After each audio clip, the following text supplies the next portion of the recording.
राधा राधा राधा राधा राधा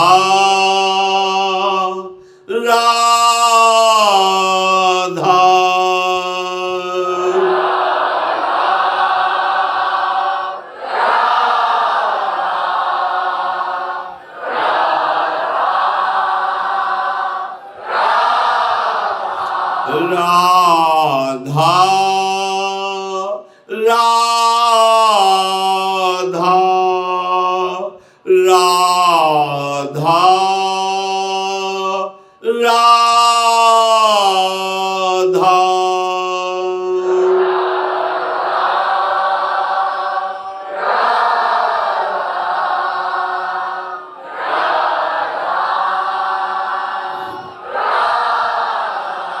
श्री राधा वल्लभ लाल की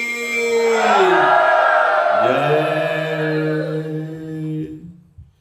परम सच्चिदानंद घन प्रेम आनंद स्वरूप नवनिभृत निकुंज महामहिम परम पावन श्री वृंदावन धाम, श्री वृंदावन धाम के लाडिले युगल चंद्र श्री श्यामा श्याम और समस्त हित परिकर। श्री वृंदावन धाम साक्षात परम पद है। परम पद प्रदान करता है ये दूसरी बात है। पहली बात है श्रीधाम वृंदावन स्वयं परम पद है, जहाँ श्री लाडली लाल महासुख की वर्षा करते हुए लीला परायण हैं, रस क्रीड़ा परायण हैं। परशत पुलिन शुलिन गिरा करसत चित सुरघोर, हर्षत हित नित नवल रस बरसत जुगल किशोर। नित्य नवीन नवीन रसमयी लीलाएं, अमृतमयी चेष्टाएं, अनुपम अद्भुत महामहिम सौंदर्य, सुख लुटता घूमता है। कुंजन के आंगन में जहां जहां पग धरे, छवि के बिछौना से बिछाए तहां जात हैं। गलवैया दिए हुए युगल सरकार जहां जहां श्री चरण पधराते हैं, सौंदर्य माधुर्य अद्भुत सुख अमृत सुख ये लुटता घूमता है। ये जो अपने को सौभाग्य मिला है, सतोगुण रजोगुण तमोगुण इस माया के जाल से मुक्त होने के लिए मिला है। सतोगुण थोड़ा सहायक है, पर दिव्य लीला में प्रवेश पाने के लिए इसका भी त्याग अनिवार्य है। त्रिगुणातीत, द्वंद्वातीत, कालातीत, मायातीत ये वृंदावन धाम है।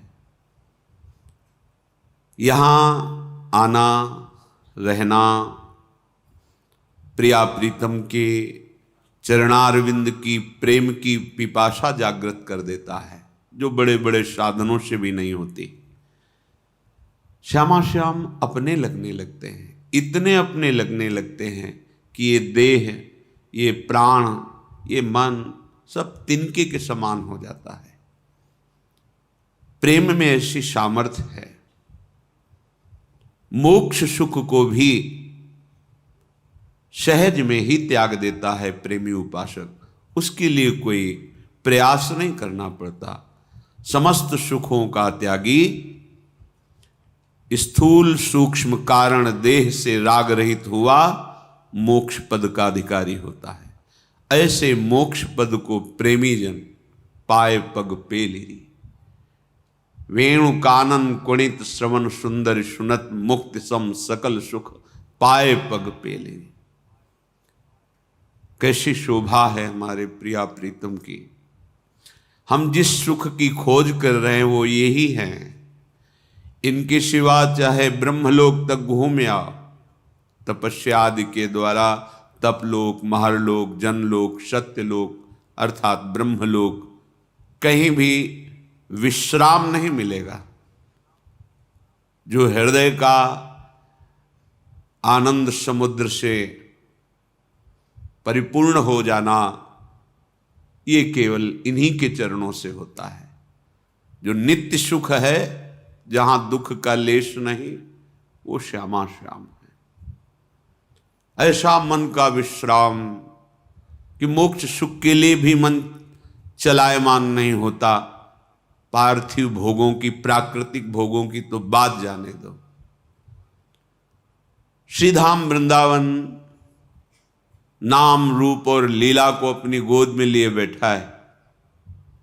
वृंदावन की गोद में युगल सरकार का रूप, युगल सरकार की लीला, युगल सरकार का नाम, ये सब वृंदावन के हाथ में है। आप वृंदावन के आश्रित हुए, वृंदावन आए, वृंदावन बिहारिणी बिहारी जी की कृपा से आए। यहां जब हम पूर्ण निष्ठा समर्पित कर देते हैं अनन्य भाव से, तो ये शोभा प्रकाशित हो जाती है जो वृंदावन के है। श्रीपाद कह रहे हैं, श्रीमद वृंदा कानने रत्नवल्ली वृक्षैश्चित्र ज्योतिरानंद पुष्पैः कीर्णे स्वर्णस्थलद्युदंचत् कदम्बच्छायायां नश्चक्षुषी गौरनीले। कदम्ब की कुंज है, उसमें एक विशाल कदम्ब वृक्ष के नीचे मणियों और रत्नों से जटित सुंदर चबूतरा है। सुंदर सुंदर सुगंधित पुष्प की पंखुड़ियां और पराग बिछा हुआ है। वहां विचित्र ढंग से हमारे युगल सरकार मिलित रूप में, रूप बेल प्यारी बनी सुप्रीतम प्रेम तमाल, ऐसे वर्णन नहीं किया जा सकता।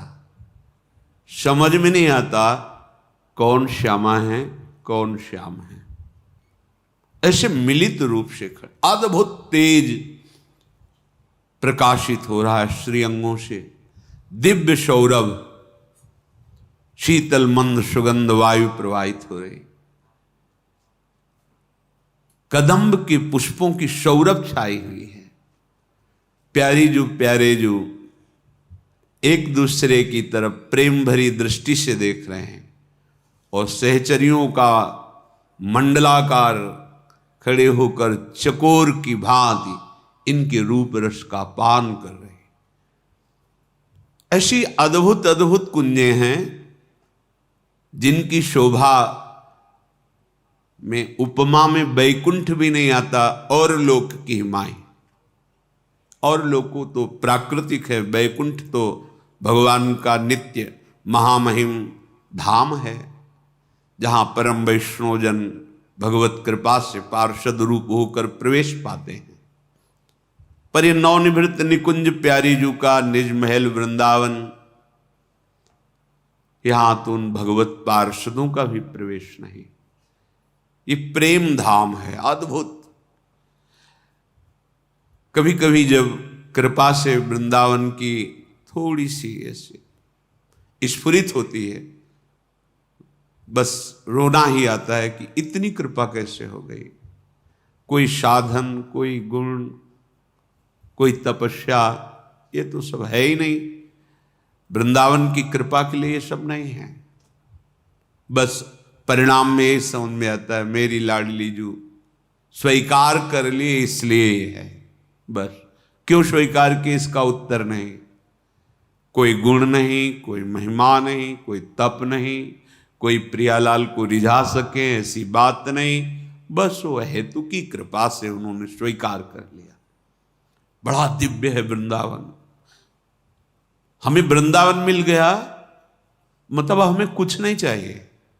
सच्ची मानिए, आप समझते हैं ये साधन भूमि है, वृंदावन में रह के साधना करेंगे तो प्रिया प्रीतम की प्राप्ति हो जाएगी। तो ये यथा माम प्रपद्यन्ते तास तथैव भजाम्यहम्। आप जैसा सोचेंगे वैसा ही आपको करना पड़ेगा। वृंदावन को कल्प तरु कहा गया है। यहां स्वाभाविक ऐसी दिव्य साधना होती रहती है जो साधना में हो ही नहीं सकती। यहां का प्रभाव है। ऐसी हृदय की द्रवित स्थिति, ऐसे मन को घसीट लेना, जैसे चुंबक स्वाभाविक लोहे को घसीट लेता है, ऐसे मन को घसीटता है वृंदावन चिदानंद रस की तरफ। सच्ची आपको यदि ऐसा अनुभव नहीं होता तो अभी वृंदावन को अपना नहीं माना है। इसलिए अपना मानने की पहचान जिया ना जा सके। ये बाहर जो आप बिल्डिंगें देख रहे हैं, ये सब आधुनिकता ये कुछ नहीं है। आप कल्पना भी नहीं कर सकते, भावना भी नहीं कर सकते कैसा। यही वृंदावन, यही जहां बैठे हैं, यही अद्भुत महिमा, अद्भुत सामर्थ्य, अद्भुत कृपा। अब हमें कुछ नहीं प्राप्त करना, वृंदावन मिल गया ना, सब कुछ मिल गया। हमारी बात मान लेना महापुरुषों के वचनों के अनुसार और अपनी छाती के अनुसार, हृदय के अनुसार। कैसे तुम्हें बताएं, शब्द ही नहीं है। अमोघ कृपा, अपार कृपा, जागृत स्वप्न सुषुप्ति स्फुरत में राधा पदाब्ज छटा। जिस छटा का लेश मात्र प्रभाव। तो फिर देखो आगे के शब्द कैसे कह रहे हैं हित सजनी जो हरिवंश महाप्रभु। बैकुंठे नरकेथवा मम गतिर नान्यास्तु राधाम बिना। एक लाइन पे रख दिया है, एक पंक्ति पे, बैकुंठे नरकेथवा। प्यारी जू, अगर आपके भाव में थोड़ा सा केवल प्यारी जू का भावनात्मक रूप झलक जाए तो चिल्ला चिल्ला के रोने लगेंगे। इतना आनंदमय, इतना प्रेम में सहा नहीं जाता। अपने तो भगवान के अंश स्वरूप हैं, जीव कहे जाते हैं, जो ईश्वर हैं, अनंत कोटि ब्रह्मांडों के स्वामी हैं, जो प्रेम समुद्र हैं। उन प्रेम समुद्र का सार रूप सांद्रानंद घन प्रेम मूर्ति किशोरी, इनके रूप दर्शन करके उनके अश्रु चलते रहते हैं। ऐसी कैसे कोई महिमा वर्णन करे। जो को कोटि कलप लग जीवे, रसना कोटिक पावे, तो रुचिर बदनार बिंद की शोभा कह। ऐसी लाडली जो लावण्य। एक बार गोपीजन प्रभु से हास परिहास कर रही थी। श्री जी की दृष्टि में लालजू की दृष्टि, लालजू की दृष्टि में श्री जी की दृष्टि, लालजू के हृदय में प्रियाजू से कुछ प्रेम वार्ता करने की एकांतिक वृत्ति उदय हुई। इशारों में ही बात हो गई।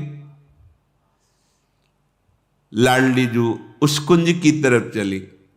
लालजू ये ब्रज लीला के अंतर्गत गोपीजनों के मध्य से अंतर्धान हो गए। जब तक लाडली जू तब तक अंतर्धान नहीं। गोपीजन खोजते हुए चली।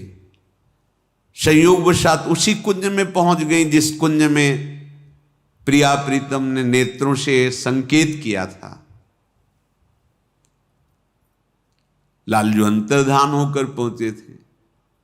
लाडली जो प्रेम शिथिल गजगामिनी जो हैं, मंद मंद गति से वृंदावन की शोभा, लता पता खगमरग पशु पंछी सबको प्रेमानंद प्रदान करती हुई आगे बढ़ रही थी। गोपीजन पहुंची तो प्रभु ने चतुर्भुज रूप धारण कर लिया।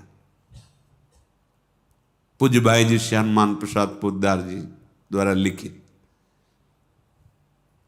ऐसा हमारे प्रभु का सौंदर्य है, लावण्य है कि मुरली मनोहर दुभुज ललित त्रिभंगी रूप का पान करने वाले नेत्र गोपीजनों के चतुर्भुज होते ही संकुचित हो गए। नमस्कार मुद्रा में आगे बढ़ गए।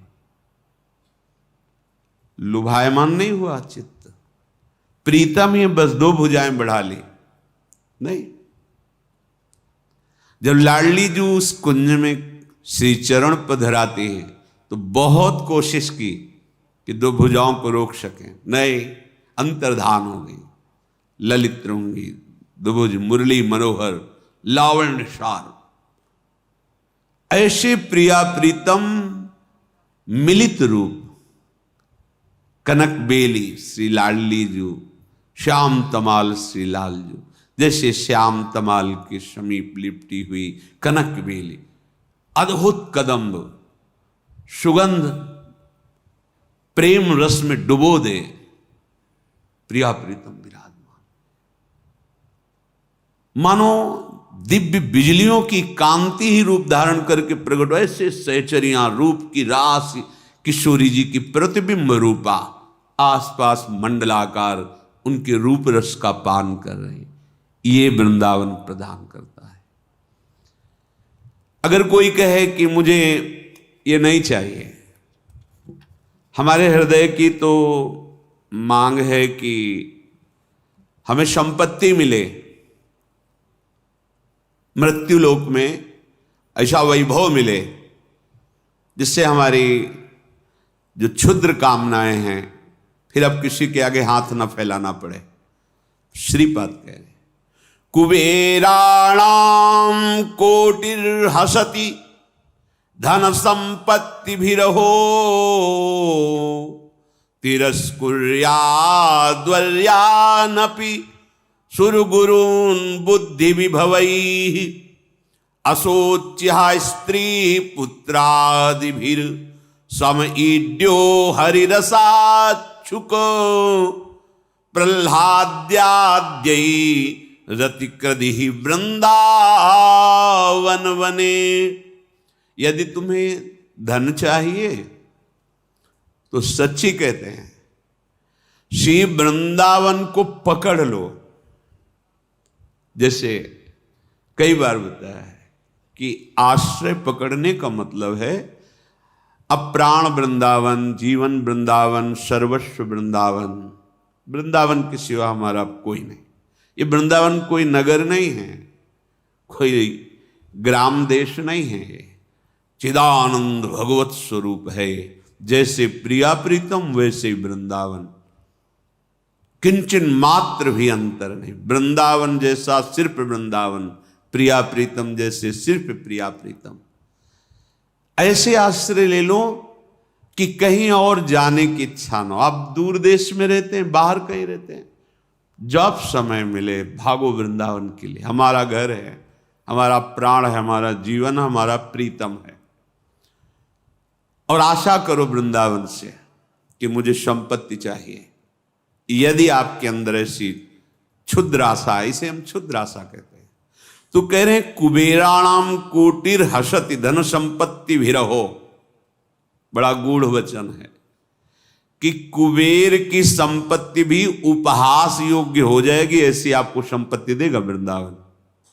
क्या आंतरिक भाव है इसका? आंतरिक भाव है कि लौकिक संपत्ति तो मिलेगी ही और दंपति संपत्ति पाई है। आहा, प्रिया प्रीतम भी दे तो उपहास योग्य हो गए ना कुबेर की संपत्ति, क्योंकि गोरे सांवले चरणारविंद की रति और लोक में अपार सुख, यही परलोक सकल सुख पावत। कुछ तो मानो, कुछ तो निष्ठा करो। ये खिलवाड़ के लिए नहीं है, जीवन समर्पित करने पर यह चमत्कार प्रकट होता है।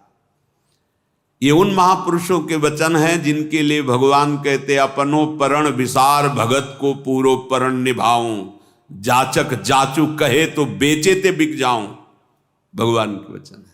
अपने प्रण को तोड़कर मैं अपने भक्त के वचन को सत्य करता हूं।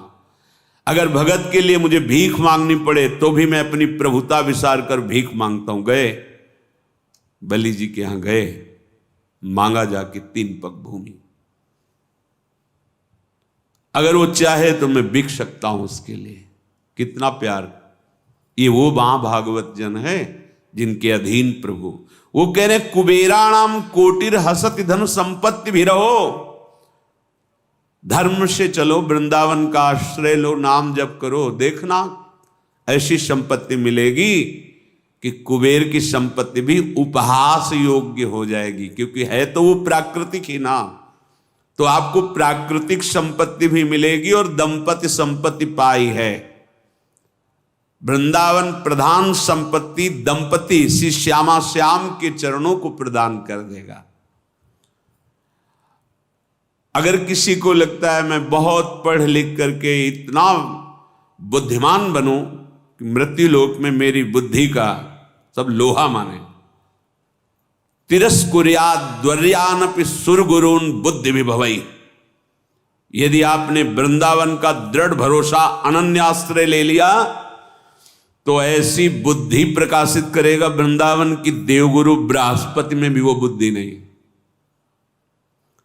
ये अलंकारिक शब्द नहीं कि आपकी बड़ाई के लिए कह जा रहे।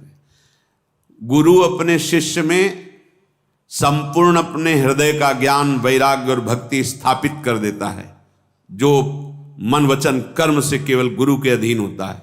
ऐसे से उद्धव जी महाराज हैं, बृहस्पति जी के शिष्य हैं। इतनी भी कमी नहीं है, जो बृहस्पति जी में वही उद्धव जी में। और भगवान श्री कृष्ण के सखा हैं, मंत्री भी हैं, साथ ही भगवान के साथ प्रसाद पाते हैं, उनकी प्रसादी वस्त्र धारण करते हैं। जब भगवान इनसे सलाह लेते हैं तो इनकी समान बुद्धि किसकी होगी? उद्धव जी।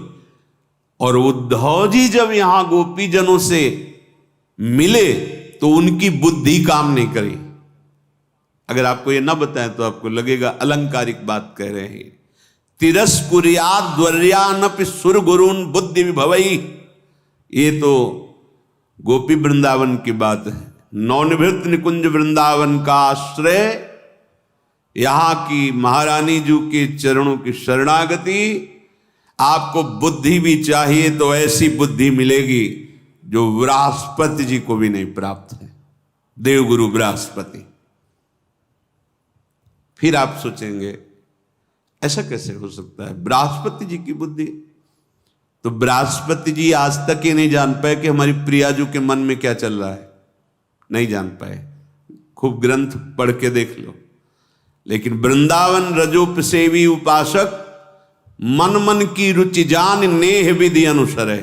प्रिया प्रीतम के मन में क्या चल रहा है, यहां ये सिद्धि नहीं तुम्हारे मन में क्या चल रहा है। तुम्हारे मन में जानने के लिए साधना नहीं हुई, आश्रय नहीं हुआ। तुम्हारे मन को तो तुम ही जानते हो, 24 घंटे की जानते हो, मिनट 2 मिनट की बता दे तो कौन सी बड़ी बात। आश्चर्य है, तुम 24 घंटे अपने मन की बात जानते हो, तुमको आश्चर्य नहीं हुआ? और तुम्हारे मन की कोई बात 1 मिनट बता देते तुम्हें आश्चर्य हो गया। तो 24 घंटे जानने पर तुमने क्या संभाल लिया, तो 1 मिनट जानकर वो क्या संभाल लेंगे? मन की महामहिम स्थिति यह है, भगवदाकार करके प्रियालाल के मन में क्या चल रहा है ये बात जानना। मन मन की रुचि जानी नेह विधि अनुसर है। मारे घूम रहे हो, ये विषय, ये बात, अमुक अमुक अमुक। श्रीधाम वृंदावन का आश्रय, जहां नेक हूं न रिस्क हूं, भूल हूं न होत सखी, ऐसी हमारी महारानी जो, जहां सत्तारणी कृत स्वभाव सुधार सौघम, ऐसे स्वभाव वाली श्री स्वामिनी जो। अगर वृंदावन की रज का सेवन और आश्रय हो, आपको बुद्धि चाहिए तो बृहस्पति की भी वैसी बुद्धि नहीं जैसे आपकी बुद्धि। अशोच्य स्त्री पुत्रादि भिरसम ईड्यु हरिरसा। कह रहे बड़े आश्चर्य की बात है कि तुम लौकिक भोगों में ऐसे दिव्य समय को नष्ट कर रहे हो। स्त्री पुत्र धन वैभव ये भूल भुलैया है। तुम्हें समय मिला है, श्वासें मिली, बिल्कुल गिनती की श्वासें हैं। 1 सेकंड भी जीवन में तुम्हारे नहीं बढ़ेगा, 1 सेकंड भी कम नहीं होगा, 1 श्वास भी नहीं बढ़ेगी, 1 श्वास भी कम नहीं होगा। अब ऐसे समय को कहां लगा रहे हो? ममता, आसक्ति, वासना, कैसे?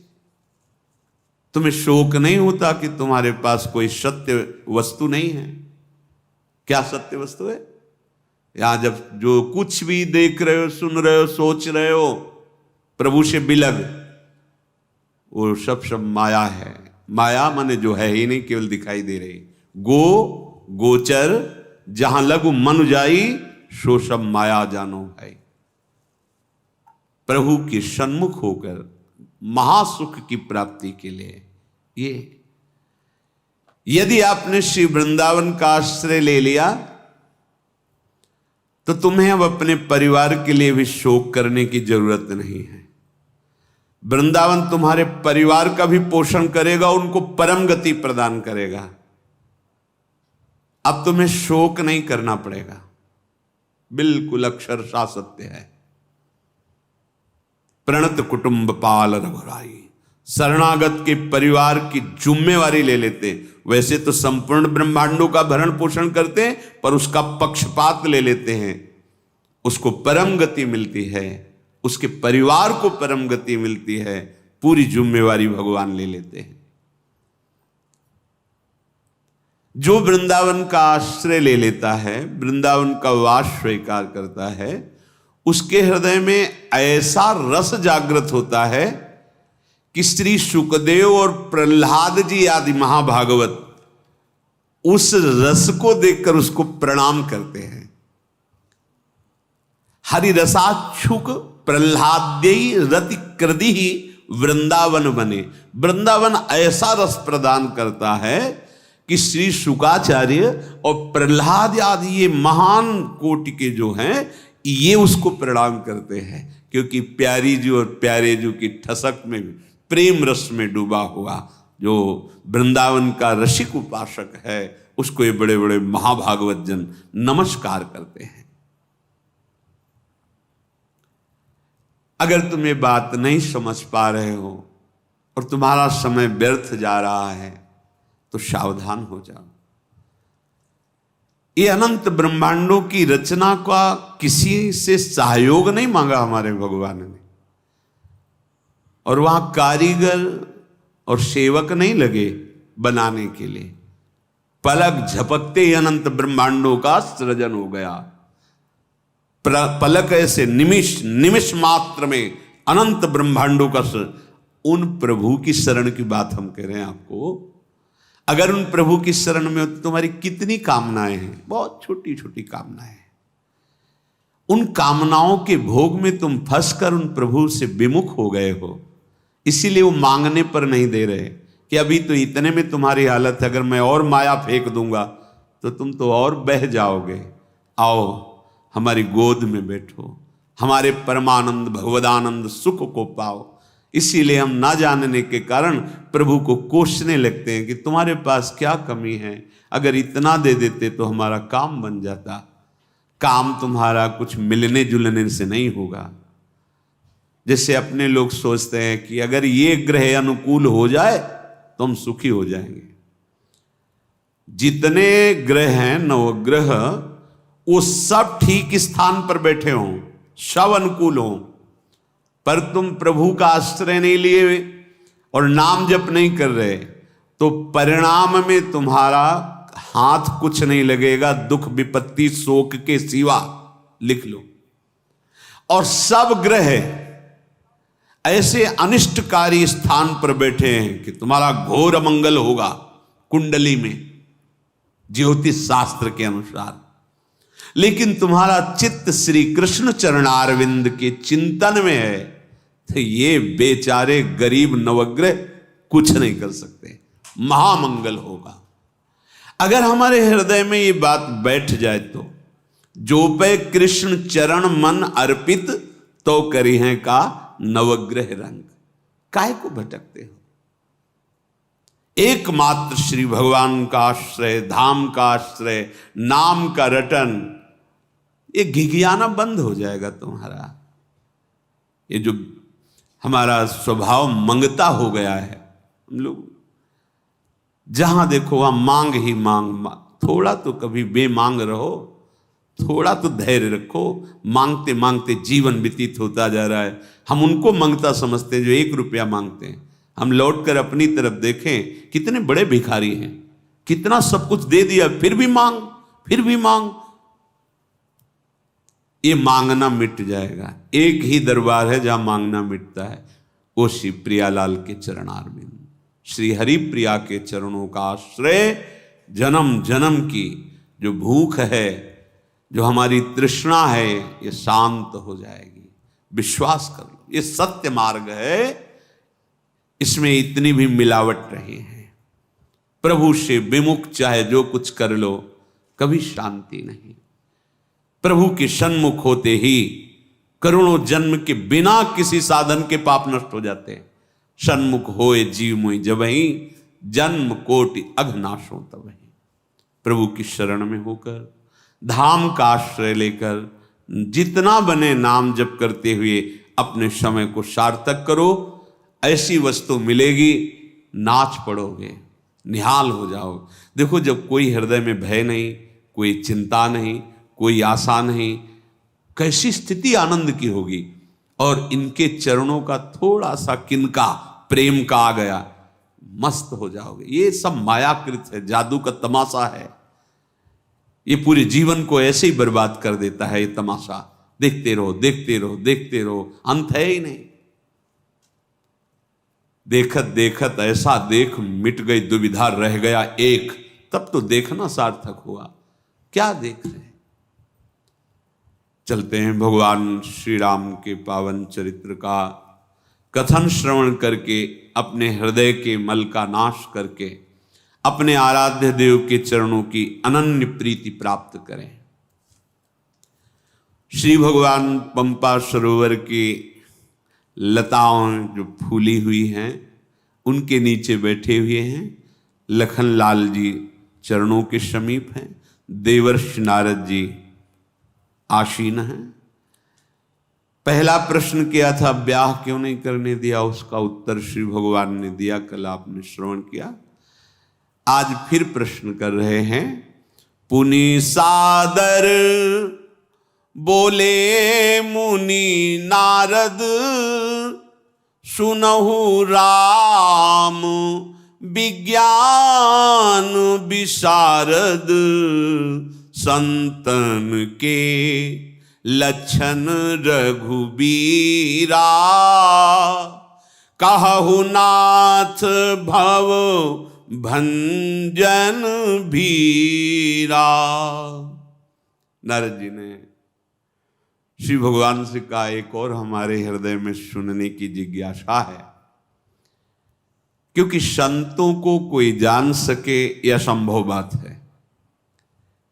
या तो उसी कोटि का कोई हो और या फिर आप, क्योंकि आपके ही प्रेम में पगे हुए संत जन होते हैं, तो आप ही जानते हैं कि संतों के लक्षण क्या होते हैं। बड़ा मंगलमय प्रसंग है। किसे संत कहते हैं, कौन कौन से लक्षण हो तो वो संत है। चाहे वो पैजामा कुर्ता पहने हो, धोती कुर्ता पहने हो, वो वैरागी भेष हो, सन्यासी भेष हो, कोई भी भेष हो, स्त्री हो, पुरुष हो, यहां संतों के लक्षण वर्णन किए जा रहे हैं।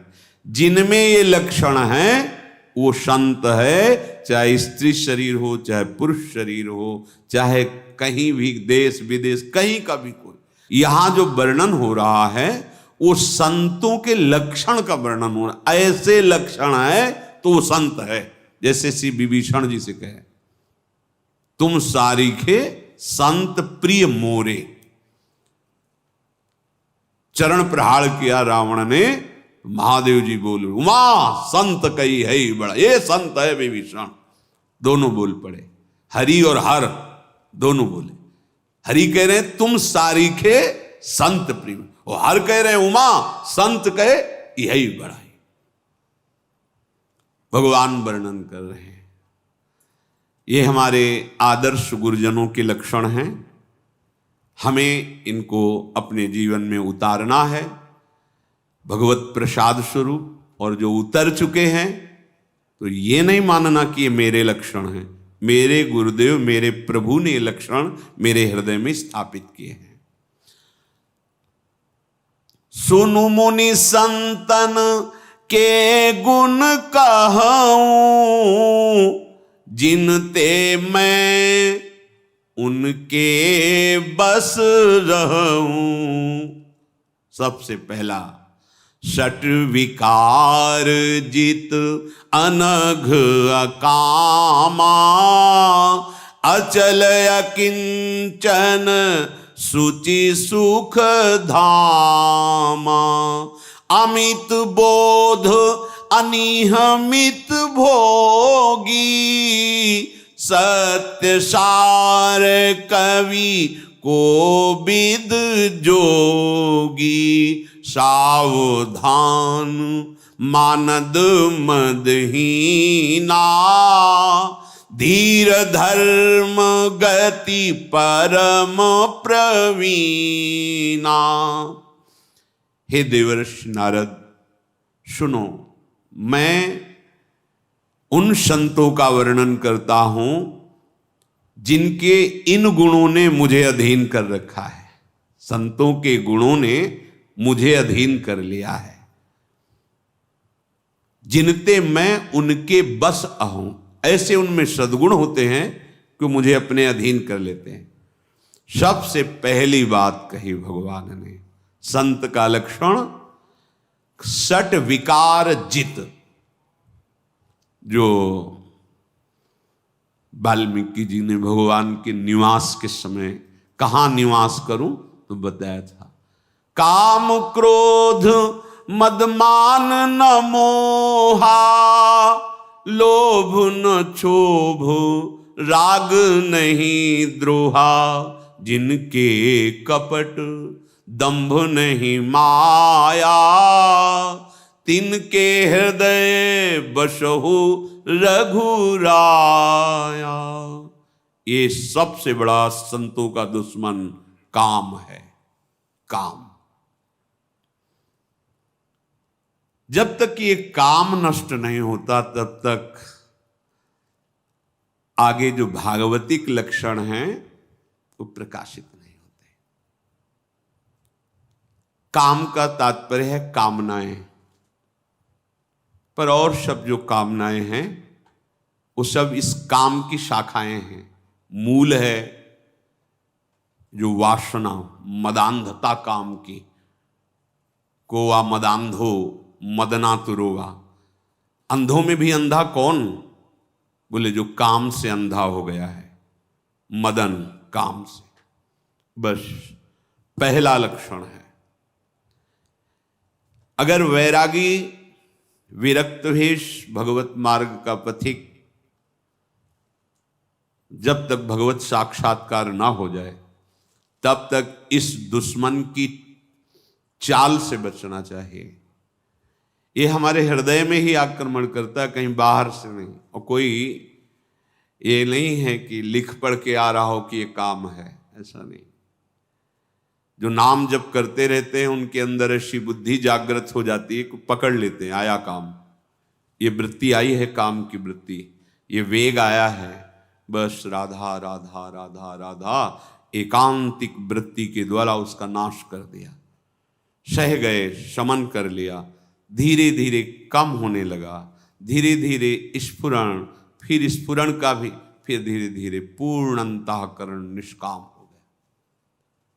ऐसा नहीं कि जलाता नहीं हो, ये कष्ट नहीं दे, ऐसा नहीं। विवेक प्रकट हुआ, अरे मैं इससे व्यर्थ में डर रहा था, ये तो हमारे ही बल से हमको अपने अधीन करके हमको दुख दे रहा है। बस जो ही अलगाव हुआ ते ही बस समझ में आ गया। जैसे आग कितनी भी जल रही हो उसमें और फूस मत डालो, पेट्रोलियम मत डालो, वो शांत हो जाएगी। ऐसे काम पूर्वाभ्यास बस प्रकट हुआ है, उसको कोई संयोग मत दो, उसका चिंतन मत करो, उसके चिंतन को बाधित करो। वो एक रस चिंतन चाहता उस समय, नाम जप नहीं, कोई वार्ता नहीं, वो डूबना चाहता उस चिंतन में, उसे मत डूबने दो। राधा राधा राधा राधा, अभी देखो ठीक हो जाएगा। वो हमारा विषय नहीं है। ये अंतःकरण के अहम धर्म में स्थित होकर मुझे जला रहा है, ये मेरे से अलग है। धीरे धीरे धीरे धीरे धीरे षट विकार, जो क्रोध है वो इसी की उपज है। जब कामना में प्रतिकूलता आती है तो क्रोध आ जाता है। हम चाहते तुम ऐसा करो, नहीं करो, गुस्सा आ जाएगा, क्रोध आ जाएगा। कामना की पूर्ति से लोभ जागृत हो जाता है। जैसे जैसे लाभ वैसे वैसे लोभ, जैसे जैसे कामना की पूर्ति हो जाती वैसे वैसे और लोभ उस भोग का, उस वस्तु का बढ़ने लगता है। अंतःकरण धर्म में प्रधान अहम है, मैं भोगता, मैं करता, मेरे से आगे न बढ़ जाए, मत्सरता। ये काम, क्रोध, मद, लोभ, मोह, मत्सर, शरीर की ममता, शरीर संबंधियों की ममता, इस विकार भगवत मार्ग में आगे नहीं बढ़ने देते। षट विकार जित, इन छहों पर जिसने विजय प्राप्त कर ली है, घबराने की जरूरत नहीं है। इसीलिए हम बार बार अपने हृदय की बात कहते हैं, घबराने की जरूरत नहीं। ये कुछ नहीं हमारे प्रभु के सामने, कोई प्रभाव इनका नहीं।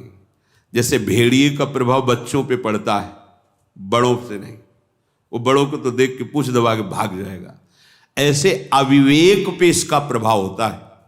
विवेक जागृत हो जाए इसका कोई प्रभाव नहीं पड़ेगा। वो विवेक सत्संग के द्वारा प्राप्त होता है।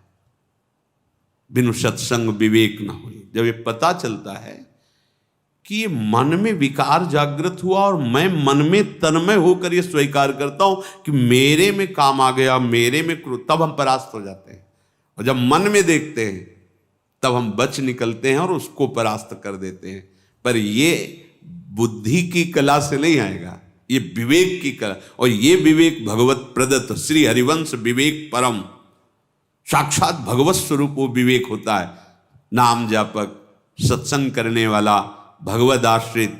और जब रोने का मतलब होता है अहंकार रहित, अब मेरे में सामर्थ्य नहीं, मैं कैसे क्या करूं, तो वो सामर्थ्य विवेक की दे देते हैं। और उपासक ऐसे बच निकलता है जैसे जल में कमल का फूल रहता है।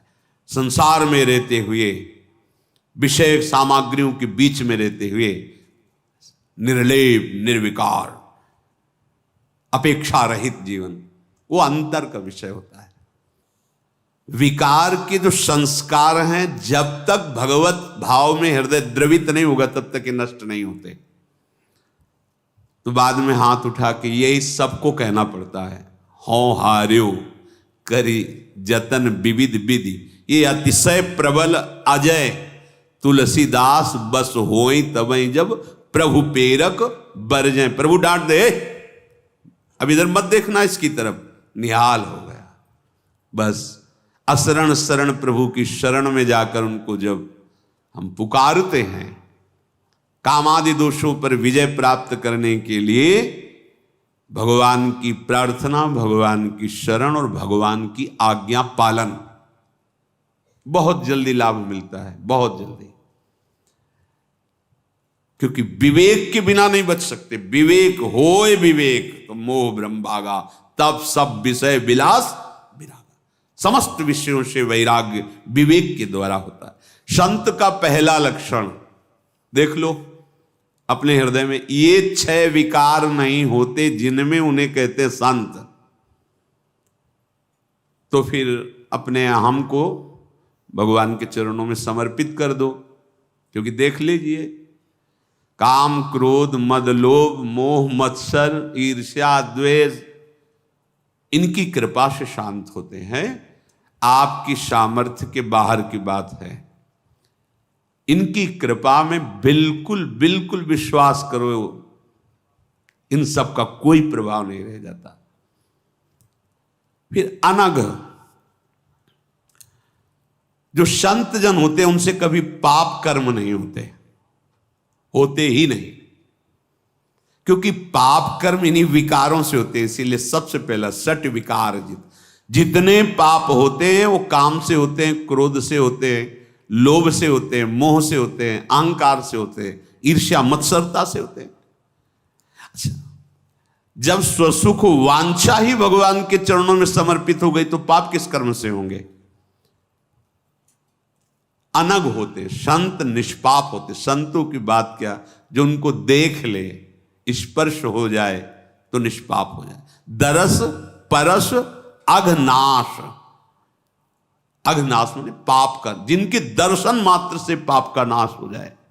तीर्थों का तो नियम पूर्वक अवगाहन करो तब कहीं पाप शमन होता है, पर संतों के दर्शन मात्र से पाप नष्ट हो जाए। संत दरस जिम पातक टरई, बड़े बड़े अपराध नष्ट हो जाते केवल दर्शन मात्र से।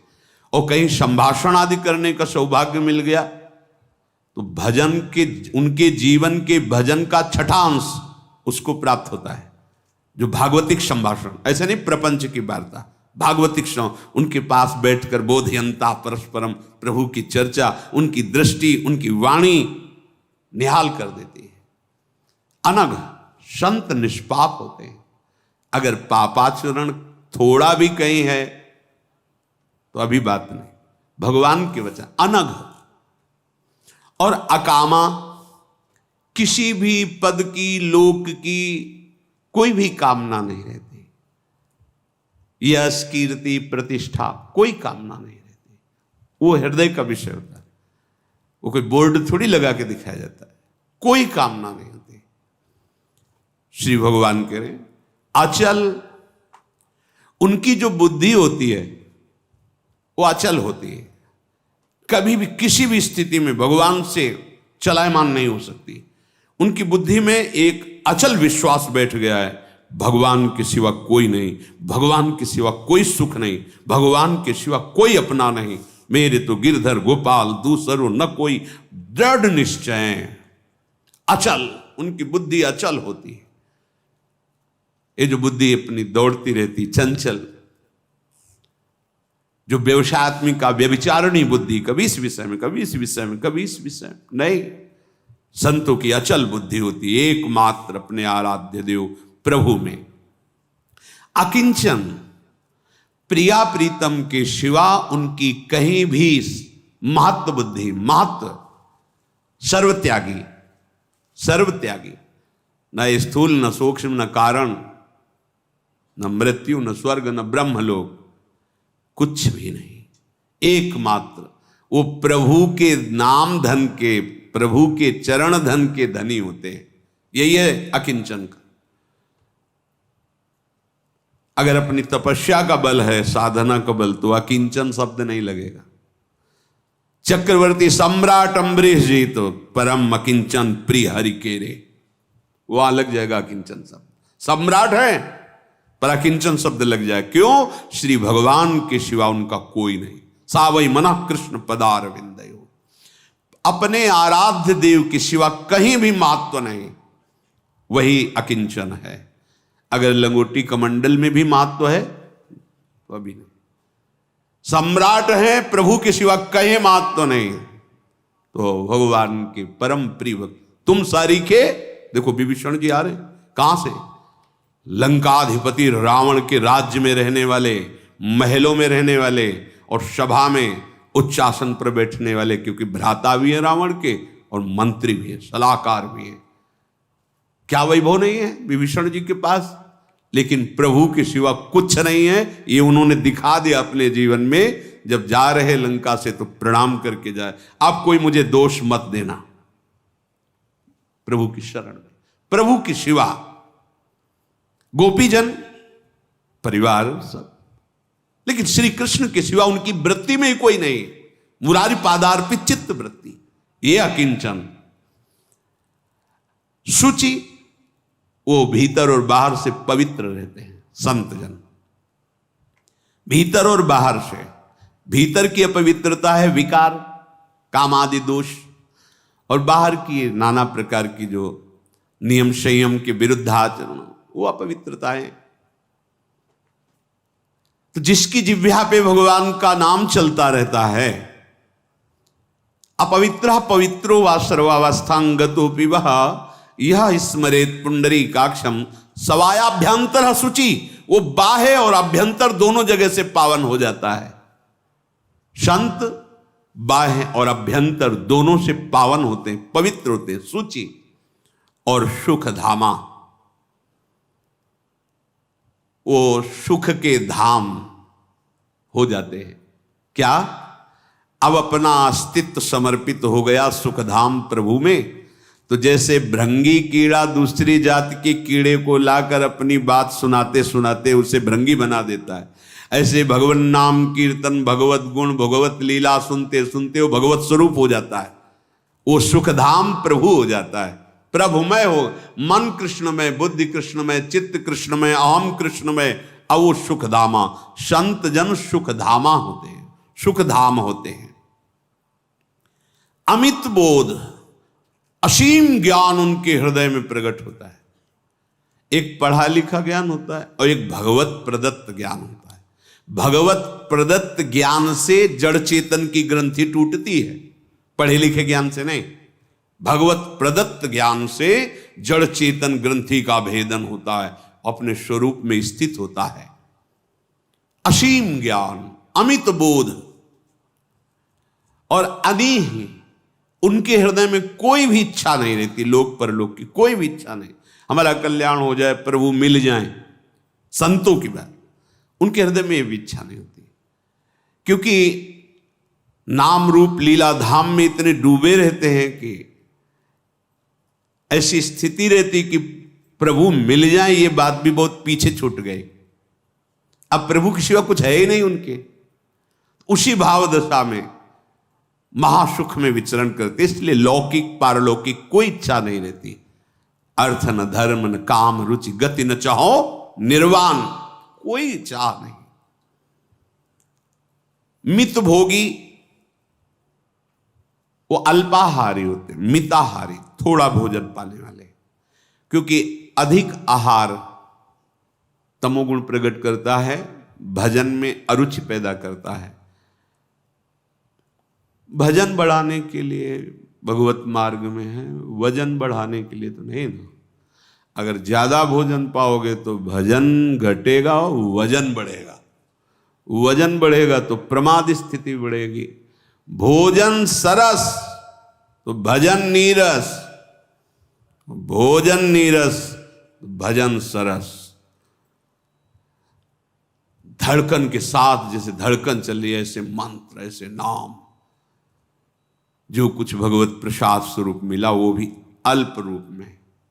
चाहे जितना स्वादिष्ट पदार्थ हो वो एक क्षण के लिए जिभ्या के केवल, जहाँ गया देहाती भाषा में कहते घाटी नीचे माटी, यहां से गया मल बन गया। आज तो बहुत बढ़िया अमुक अमुक अमुक अमुक पदार्थ हैं, ये बढ़िया है या नाम बढ़िया है, वहीं पूछो मन से, बहुत बार खाया है, ये बढ़िया है, नाम बढ़िया है, तो राधा राधा बोलते हुए जितने में भूख मिट जाए, जो प्राप्त हुआ है जैसा भी स्वादिष्ट अस्वादिष्ट ऐसा जैसा भी पा लेना चाहिए। श्री स्वामी ओंकारानंद सरस्वती जी महाराज एक बार जन्मभूमि में, वो संत जन आते रहते थे, किसी कारणवश माई भूल गई नमक डालना। अब देहात में तो घिया की, जो छप्पर में लौकी घिया और घर की खेती की दाल पाए बोले के लिए। जब पिताजी बैठे पाने के लिए, जो उनका इसमें उठे, आचमन किया, गए उसका, स्वामी जी आज प्रसाद। अरे बोले इतना बढ़िया बेटा, आनंद आ गया। अरे बोले स्वामी जी काय को उपहास करते हो, वो तो नमक ही भूल गए। अरे बेटा, साधु प्राण पोषण के लिए पवित्र अन्न पाता है, नमक हो ये स्वाद है साधु, बहुत आनंद, बहुत। एक सांस नहीं ली, नहीं कि आज तो ऐसा नहीं, पूरा पाके और मुस्कुरा के नहीं। देखो सच्ची मानना, बहुत बार स्वाद दे दिया है, थोड़ा नाम स्वाद में चलो। ये साधारण भोजन तो असाधारण भजन, और ये चाट चूट मसाला खान पान ये वाली संसारिक, भाई भजन में मन नहीं लगेगा, मान लेना हमारी बात। आप देखो ना, थोड़े दिन सात्विक भोजन करो, उचित भोजन करो, जितनी आवश्यकता है। देखो अपने भगवत मार्ग के पथिक हैं, वैसे भी चाहे गृहस्थी में ही क्यों ना, अधिक भोजन करने वाला प्रमादी हो जाता है। उचित आहार करो, संयम से रहो, चाहे गृहस्थ में हो, चाहे तुम्हारे अंदर उचित बल हर समय रहेगा। जब हम जैसे ऐसी भूखी वृत्ति भी रह जाती, आसन प्राणायाम, जहां खींच करके प्राणों का संयमन प्राणायाम हुआ, भूख शब्द खत्म, शांत, निराशा उदासी कभी चेहरे पे नहीं आई पीछे। कारण संयम, आसन और प्राणायाम, पद्मासन, सिद्धासन और प्राणों का संयमन और गंगा जलपान, पूर्णता। ज्यादा आहार का अभ्यास करो तो आहार इतनी मांग आते हैं वो फैलती चली जाएंगी। ऐसे बहुत उपहास का जीवन हो जाएगा अगर ये अभ्यास बना लिया, बहुत ज्यादा खाने का, उपहास का जीवन। उचित आहार, ऐसा भी नहीं, यहां युक्ताहार विहार से तुम्हारे शरीर को जितनी आवश्यकता है शरीर के अनुसार है कि हाँ अब हो गया ठीक है, मतलब उसकी पहचान है कि आपको पाने के बाद तुरंत बैठना पड़े, तो ऐसा महसूस नहीं होना चाहिए कि कुछ वजन पेट में लग रहा है, इतना आहार पाए। जो संत जन होते हैं बोले वो मिताहारी होते हैं, अल्पाहारी होते हैं, मित भोगी, सत्य सार, उनके जीवन का सार होता है सत्य, जो मन में वही वचन में और वही कर्म में, मन में कुछ और, वाणी में कुछ और, कर्म में कुछ और, क्रिया में कुछ और, ये संसारी पुरुष का लक्षण होता है। मन वचन कर्म तीनों एक हो उसे कहते संत, उसे कहते सत्यनिष्ठ। श्री भगवान कह रहे हैं कोविद, वो बहुत शास्त्रों के मर्मज्ञ होते हैं, बिना पढ़े लिखे शास्त्रों का ज्ञान हो जाएगा।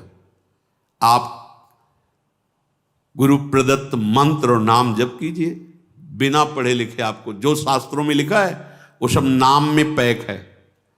जैसे छोटी चिप में नहीं बोले इसमें 350 घंटा भजन पद भरे हुए, इतनी बड़ी 350 प्राकृतिक है वो चिप।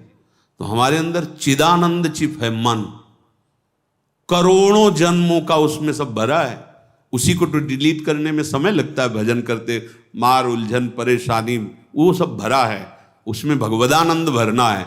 और जहां पूरा डिलीट हुआ भगवद अपने आप बज रहा है भगवदानंद। देखो ना संतों जो परमानंद में निमग्न महापुरुष हैं, ये मन को खाली करना बड़ा कठिन पड़ रहा है। अगर सत्संग नहीं सुनोगे तो अब उसमें 1 अरब बार काम के संस्कार हैं और डिलीट हो रहे हैं हर जन्म के। आपको लग रहा है अगर डिलीट हुआ होता तो फिर क्यों आता है? क्योंकि वही काम है, वही चेष्टाएं, वही वृत्तियां हैं। जिस समय दुर्वासनाएं नष्ट हो जाती हैं तो सद्ज्ञान प्रकाशित हो जाता है। बिना पढ़े लिखे संतों को देखा है कि जो ककहरा नहीं आता, जिनको देखा है 1 ओम, ये 2 ओम, रुद्राक्ष का माला भी नहीं है तो कंकड़ गंगा किनारे से बैठे और कंकड़ रखे 108, 1 ओम, ये 2 ओम, ये 3 ओम, गांव के संत। अरे इतना निर्लेप स्वभाव, इतना वैराग्यवान, और जो बात सुनो तो अगर संस्कृत आती हो तो वेदों के सूत्र बोल लो उनके शब्दों में जो निकल रहा है, क्योंकि साक्षात ब्रह्म चिंतन में निमग्न, तो ब्रह्मवाणी उनके हृदय में जागृत हो गई। वो विद्वान होते हैं, वो योगी होते हैं। चित्त वृत्ति का निरोध करके आराध्य देव में एक एक वृत्ति लगा देना, ये योगी का लक्षण होता।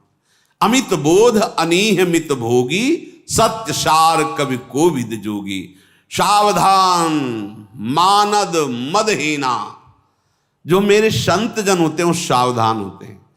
जैसे युद्ध में कोई जाए तो वहां हंसी मजाक व्यसन ये सब नहीं, वहां तो सावधान नहीं, गर्दन कट जाएगी।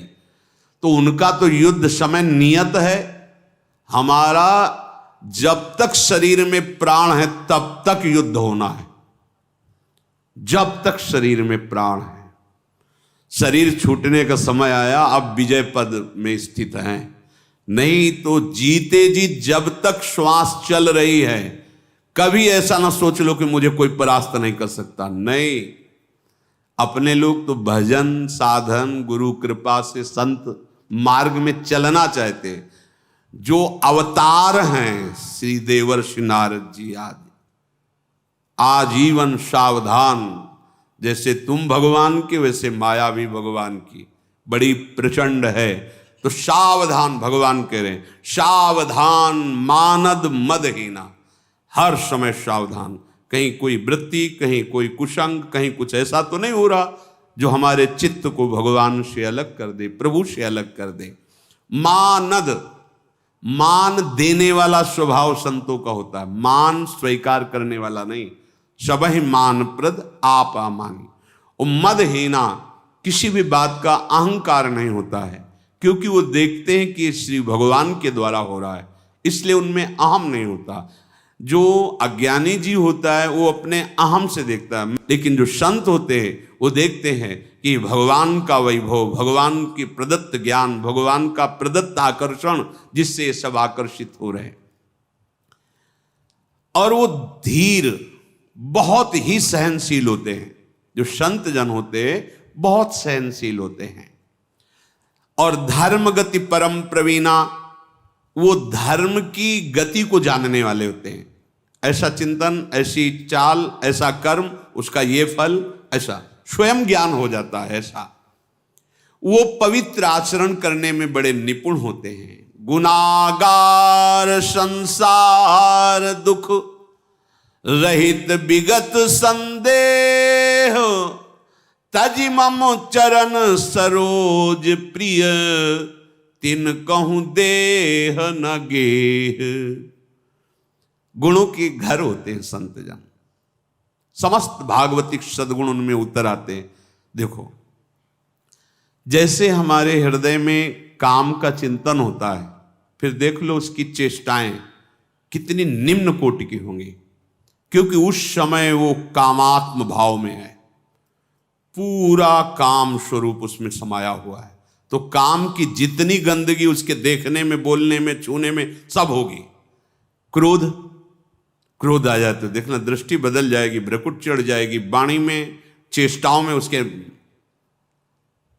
ऐसे ही जब आप भगवत चिंतन में होते हो तो काम चिंतन से काम का भाव आता है, तो भगवत चिंतन से भगवत भाव आता है। तो भगवान कौन है? गुण समुद्र हैं। तो सारे भागवतिक सद्गुण उनमें उतर जाते हैं जो भगवान के चिंतन में हर समय लगे रहते हैं। गुणागार, संसार दुख रहित, उनके हृदय में संसार का कोई भी दुख व्याप नहीं सकता। संसार का दुख, लाभ हानि, सुख दुख, मान अपमान, निंदा स्तुति, विविध प्रकार के द्वंद्व, वो द्वंद्व विमुक्ता होते, कोई भी दुख उनके हृदय को नहीं व्यापता। विगत संदेह, क्योंकि अब उनके हृदय में कोई संदेह नहीं रह गया, सर्वत्र एक भगवान की सत्ता विराजमान है। तजि मम चरण सरोज प्रीति, तिनको देह न गेह। हमारे चरणों में ही उनको प्रेम होता है, उनको ना शरीर से अपने लगाव होता है, न घर से लगाव होता है, केवल मेरे चरणों से ही लगाव होता है। निज गुण श्रवण सुनत सकुचाही, पर गुण सुनत अधिक हर साही। समु शीतल नहीं त्याग ही नीति, सरल स्वभाव सब ही सन प्रीति।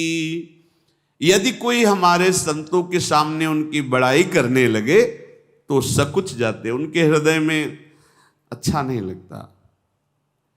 प्रभु की कृपा से जो भी तुम्हें कुछ लाभ या सद्गुण दिखाई दे रहा है वो गुरुदेव का है, श्री जी का है। आप व्यर्थ में ऐसी बात क्यों कर, उसके हृदय में एक अच्छा नहीं लगेगा। अगर अपनी बड़ाई सुनकर अच्छा लग रहा है तो अहंकार पुष्ट हो रहा है, अभी बात बनी नहीं। जब कोई अपनी बड़ाई करे और आपको अच्छा ना लगे, यहां उल्टा है, दूसरे की बड़ाई अच्छी नहीं लगती, अपनी बड़ाई अच्छी लगती है। और संत का स्वभाव कह रहे कि दूसरे के जब गुण सुनने को मिलते, पर गुण सुनत अधिक हर्षाय। अच्छा अच्छा, बड़ी भगवत कृपा, धन्य हो, जय हो, प्रणाम। लेकिन जब अपने कोई गुण बड़ाई करे तो सकुच जाते, कोई अपराध बन गया क्या? ये गुरुदेव, ये श्री भगवान आज क्यों ऐसी चेष्टा कर रहे हैं, ऐसा क्यों करवा रहे हैं कि मेरे कानों में दुखद शब्द सुनाई दे रहे हैं। अपनी बड़ाई सुनने का मतलब है कोई गलती हो गई, कोई अपराध बन गया, दूसरे की कोई बड़ाई कर रहा है, प्रणाम, हाँ जरूर भगवान की कृपा है उन पर, जरूर ऐसा। तो कह रहे निज गुण श्रवण सुनत सकुचाही, पर गुण सुनत अधिक हर्षाही। संत का स्वभाव होता है जब उसकी बड़ाई होती है तो सकुच जाते हैं, और जब दूसरों की कोई बड़ाई करता है तो अधिक आनंदित होकर सुनते हैं। शम, क्योंकि उनका स्वभाव शम होता है, शम, सब में एक भगवान को देखना। शीतल, प्रभु के नाम रूप लीला चिंतन में इतना हृदय गदगद शीतल रहता है कि बाहरी किसी भी तरह का द्वंद्व उनके हृदय में जलन नहीं पैदा। जब तक जलन है तब तक अभी हृदय की वो भूमिका नहीं हुई जिसे संत कहा जाता है। संत के हृदय में जलन नहीं पैदा हो सकती, जो ताप है ताप मुक्त होते। शीतल, शम शीतल, और नहीं त्याग ही नीति, वो कभी धर्म का त्याग नहीं कर सकते। हम ऐसा नहीं कर सकते, हम ऐसा नहीं बोल सकते, हम ऐसा नहीं खा सकते, हम ऐसा नहीं सुन सकते। जो धर्म है, जो नीति है, जो न्याय है, वो अपने प्राण त्याग सकते हैं, लेकिन भूल न दे कुमारक पाऊं, धर्म विरुद्ध आचरण नहीं कर सकते। सरल स्वभाव सबहि सन प्रीति, संतों का स्वभाव सरल होता है। सरलता, छुपाव नहीं, एकदम सरल सहज, जो हृदय में वही वाणी में वही चेष्टा में। और सबहि सन प्रीति, ये स्वभाव, सबसे प्रेम, सबसे प्रेम, लेकिन वो प्रेम किसी स्वार्थ का नहीं, निष्काम प्रेम। सब जीवन, सेवक जी महाराज कह रहे सब जीवन सुप्रीति, पर रीति निवाहत अपनी। अपनी रीति क्या है? सुख देना, ना कि सुख लेना। सुख देवे को चाव, सुख देवे को चाव, सब सो हित निष्काम मति, ये हमारी रीति है। सब जीवन सुप्रीति, पर चाहत किसी से नहीं। नम्रता, प्रियता, ऐसे भागवतिक सद्गुणों के द्वारा सबको सुख पहुंचाना, मानो सबके हृदय मंदिर में अपने प्रभु हैं, हम उनकी आराधना कर रहे हैं, पर कुछ चाह ना होना। भगवान कह रहे जप तप व्रत दम संयम नेमा, जप तप व्रत दम संयम नेमा, गुरु गोविंद विप्रपद प्रेमा, श्रद्धा क्षमा मैत्री दाया, मुदिता मम पद प्रीति अमाया। जब श्री हरिवंश नाम जानी है, तब सब हिंते लघु मानी है। हंस बोले बहु मान दे, तरुसम सहनशीलता होई, परम उदार कहे सब कोई, सोच न मन कबहू करे। जब नाम का प्रताप उदय होगा तो सबसे मुस्कुरा के बोलना, सबको आनंद प्रदान करने वाली वाणी बोलना, सबके प्रति अपने से बड़ा भाव रखना, अपने को लघु भाव में स्थित रखना, ये संतों का सहज स्वभाव होता है। और वो निरंतर जप परायण रहते हैं। संत जन देखा है, निरंतर जप परायण। स्वभाव बना लो, स्वभाव बना लिया निरंतर प्रपंच चिंतन का, तो वो चलता है। अगर भगवत चिंतन का बना लो तो भगवत चिंतन का चलेगा। खाते पीते उठते बैठते, ये जो आपको लगता है ना कि हमसे तो नहीं हो पा रहा, क्योंकि तुमने अभ्यास किया है विषय चिंतन का। वो मनुष्य जन्म में सब कुछ करने की सामर्थ्य है। आप अभ्यास बदलिए, देखिए बदल लेंगे, अभ्यास बदल जाएगा, भगवत चिंतन का अभ्यास हो जाएगा। बहुत तरह से आपने गंदे अभ्यास कर लिए जिनके कारण आपको जलना पड़ रहा है, परेशान। अब थोड़ा अभ्यास बदलिए, सही अभ्यास में आइए, आप फिर देखिए आपके स्वयं मन की गति सत्य की तरफ चलने लगेगी। आपने अभ्यास असत्य की तरफ किया है, वो जा रहा है। जप, ये बहुत महामहिम बात है। अगर नाम जप नहीं हो रहा तो फिर बात क्या है? फिर जीवन किस काम का? फिर क्या कर रहे हो? यहां खास बात क्या है? सारे जितने भागवतिक लक्षण हैं जो प्रारंभ से शुरू हुए, सठ विकार, ये इसी के बल से दूर किए जाते हैं, नाम बल से। जितना नाम जप करोगे उतनी बुद्धि शुद्ध होगी, विवेक जागृत होगा और बल आएगा, इन पर जीतोगे। श्री हरिवंश नाम बल लहो, अपने मन भाई सब कहो, रहो शरण हरिवंश की। आचार्य गुरु की शरण में रहकर खूब नाम जप करो, बलवान बनो और काम क्रोध अभिमान आदि को रौंद के फेंक दो। ये नाम बल से होता है जप। फिर कह रहे हैं तप।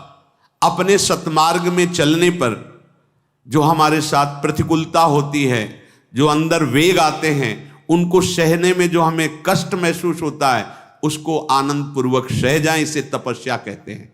अपने स्वधर्म पालन करने में जो कष्ट होता है, उसको आनंदित होकर सहना तपस्या कहते हैं। और व्रत, अपना एक प्रधान व्रत है। ज्ञान धर्म व्रत कर्म जिते सब काहू में नहीं मोहि प्रतीति, रसिक अनन्य निशान बजायो एक श्याम श्यामा पद प्रीति। श्री हरिवंश चरण निज सेवक बिचले नहीं छाणी रस रीति। किसी भी स्थिति में श्यामा श्याम के सिवा और अन्य आश्रय, अन्य बल, अन्य आशा, अन्य विश्वास हृदय में नाना, ये सब व्रतों का फल है। अगर इसे हम स्वीकार नहीं करते तो भगवान ने एकादश स्कंद में व्रतानि पहले शब्द लिखा है। व्रतानि यज्ञ छंदांस तीर्था नियमा यमा यथा वरुणधेत सत्संगा सर्वसंगोपहो हिमाम। जो सर्व संगों का त्याग कराकर सत्संग मेरे चरणों में रति प्रदान करता है, उससे मैं जैसे वश में होता हूं, वैसा अन्य किसी साधन से, व्रत वेद स्वाध्याय कर्मकांड आदि से नहीं। संयम दम नियम। जो संत जन होते हैं बड़े संयम से रहते हैं। जितनी आवश्यकता है हम प्रकृति की उतनी ही वस्तु का प्रयोग करें। अगर आप पानी पी रहे जितनी आवश्यक, इसके बाद बंद करो, दूसरे के काम आएगा। प्रकाश की जरूरत, जितना आप बिजली ले रहे हैं, भले आपके पास पैसा है लेकिन आप व्यर्थ में नष्ट मत करो, वो दूसरे के काम में आएगी।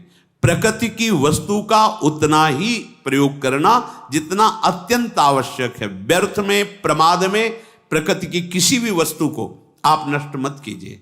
जो संत जन होते हैं वो संयम से रहते हैं।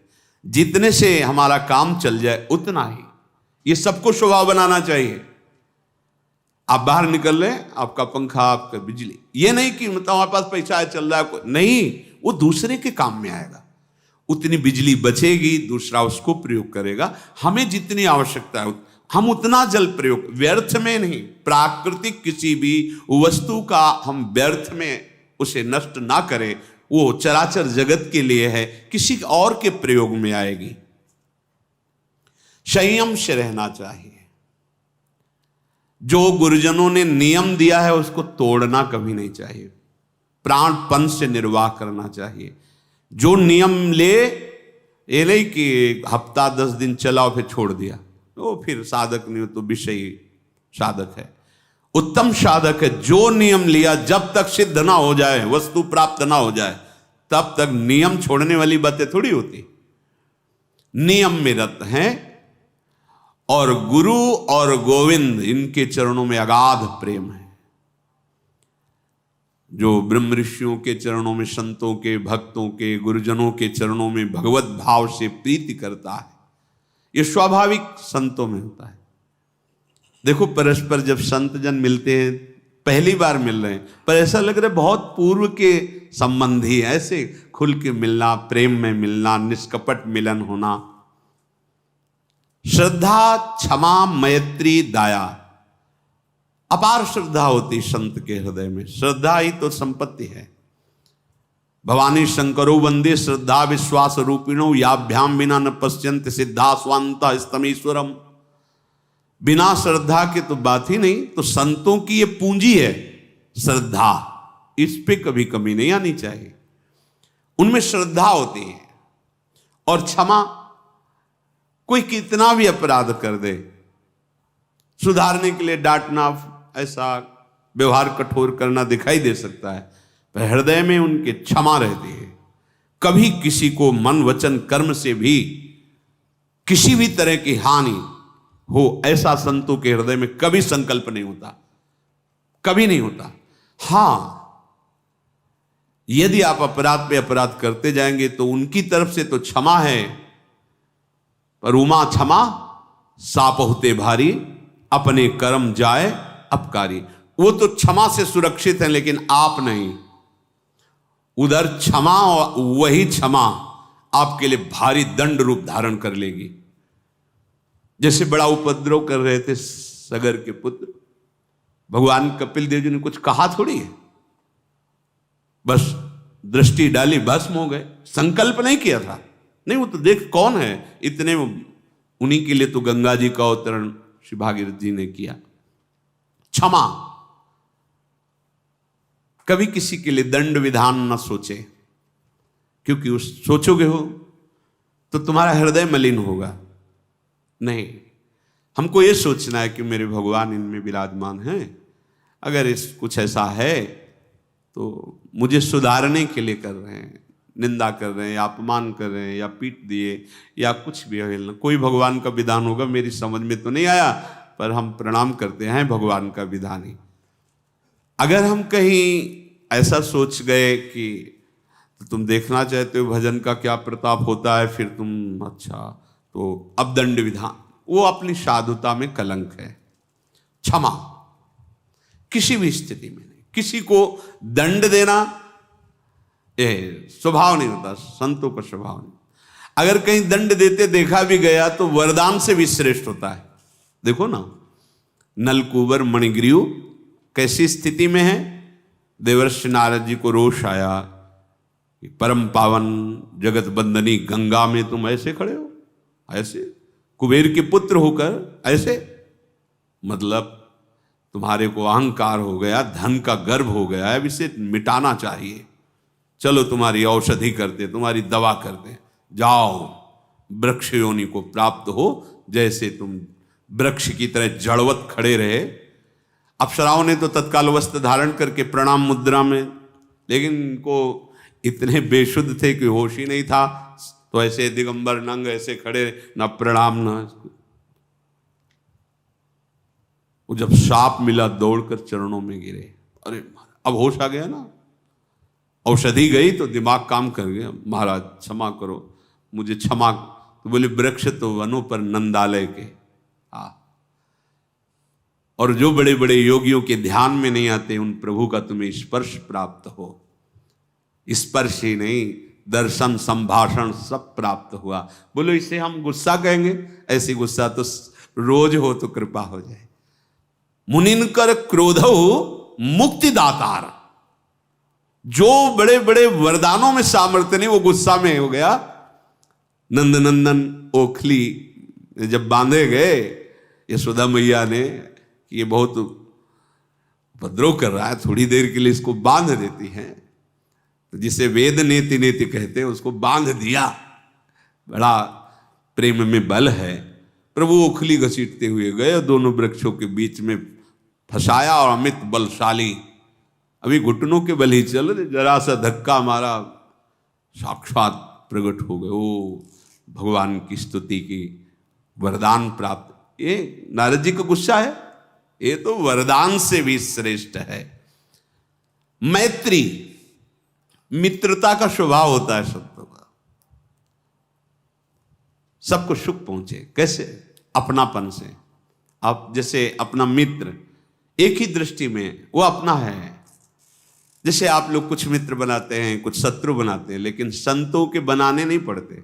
पूरा त्रिभुवन मित्र होता है और एक भी शत्रु नहीं। अजात शत्रु ते सदा, हरिवंश नाम लीन जे अजात शत्रु ते सदा। एक भी दुश्मन नहीं पूरी सृष्टि में, और सब मित्र, और ऐसे मित्र जिनसे कोई चाह नहीं।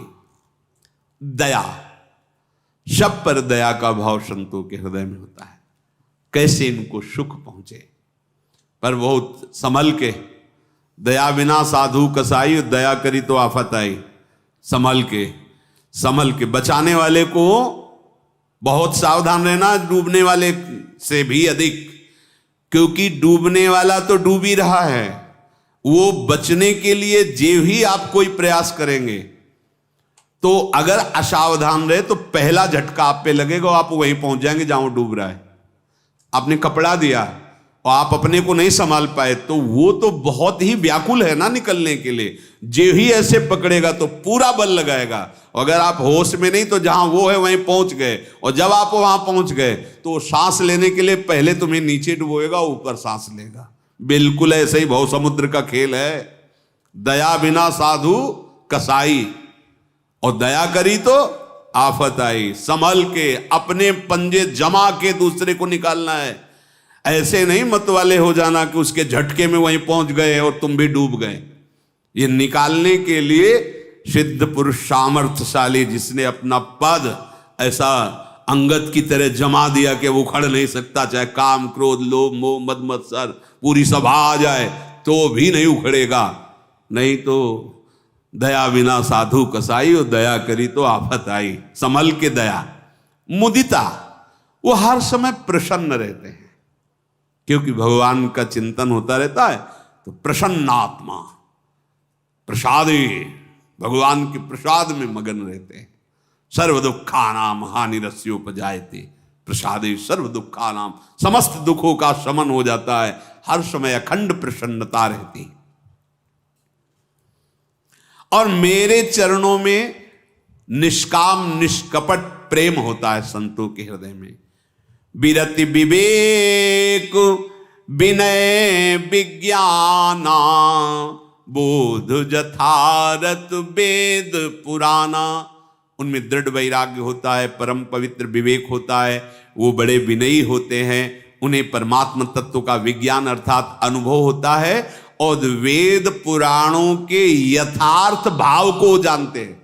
शब्द का अर्थ अलग है, यथार्थ भाव को।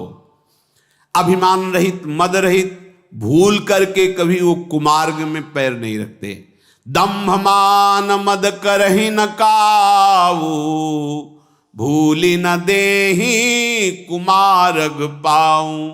गावहि सुनहि सदा मम लीला, हेतु रहित परहित रतशीला। मुनि सुन साधुन के गुण जेते, कहीं न सकहीं सारद श्रुति तेते।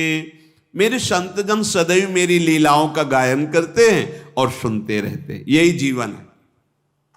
ललिता ललित बजावत बीना, गुण गावत सोई जीवन जी जय। हमारा जीवन जीने का क्या स्वरूप है? लीलाओं का गायन करना, लीलाओं का श्रवण करना। बिना ही किसी कारण के वो सबका हित करने में लगे रहते हैं, जो मेरे संत जन होते हैं। हे देवर्षि नारद, संतों के जितने गुण हैं सरस्वती और वेद भी पूरे वर्णन नहीं कर सकते हैं। इसलिए सावधान होके दीप शिखा सम जुवति तन, मन जनि हो सि पतंग। भजहि राम तज काम मद, करहि सदा सत्संग। आखिरी में वर्णन कर, जैसे दीपक जल रहा है, उसकी लौ है पतिंगा, सुखद समझकर उसका आलिंगन करना चाहता है। उसके बहुत कोमल पंख होते हैं पतिंगा के, एक जरा सी उसमें झुलस गए वो मर जाता है। यहां कह रहे दीप शिखा सम जुवति तन। यौवन अवस्था में जो परस्पर शरीर आकर्षण है, इससे बचो। ये कुछ समय का है। अगर आप ठीक से पवित्रता पूर्वक अवस्था निर्वाह कर ले गए तो आगे सब शांत है, और अगर गलती करते रहे तो 45 के बाद बहुत ज्यादा भयंकर रूप आ जाएगा।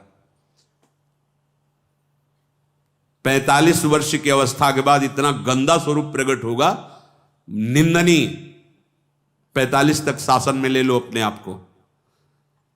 45 तक तो विश्राम तक पहुंच जाना चाहिए, चाहे गृहस्थी में हो, पर और जो विरक्त भाव बिल्कुल शासन में। अगर आप 45 तक शासन में नहीं आए तो आप देख लेना, यह महापुरुषों के अनुभव की बात कहते हैं, बहुत गंदा स्वरूप होगा आपका, बहुत गंदी हरकत होगी आपकी, गंदा दर्शन, गंदी बात, मतलब निंदनीय पुरुषों में तुम्हारी गणना होगी। संभाल लो। निवृत्ति अभी संभलने का चांस है।